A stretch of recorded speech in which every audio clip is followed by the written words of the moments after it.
wanted for people, because it gets a little extreme, and I would say that for those who read Antebellum, 7 Days is a very different book. It's been called a lot darker of a work than Antebellum was, and for those who read Antebellum, you know, Antebellum got pretty dark at certain points, but it has been, you know, said that it's much darker of a book. So it gets a little extreme, and I can admit that as the author, but what I was really trying to do is to provide this critique of post-racialism.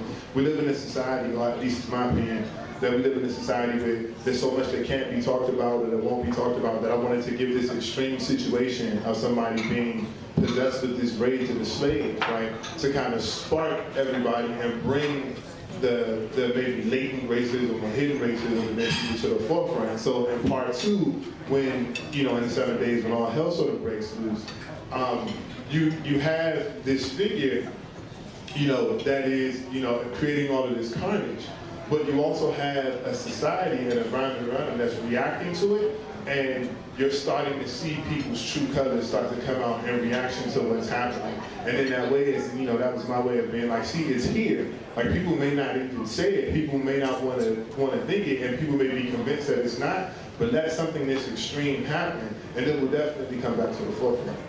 Kayeen Thomas just decided to do what he wanted to do. He has been an author and a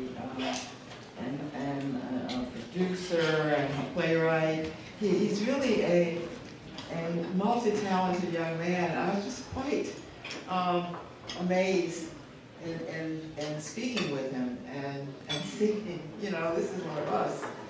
And what an inspiration, of course, someone like me sees him as for young people in the district. I understand that your grandmother is here, Kayeen Thomas. I was just having a conversation with Pastor Dr. Helpney. He was asking me, you know, what do you feel like your calling is? You know, your God-given calling. And I said, I think it's writing.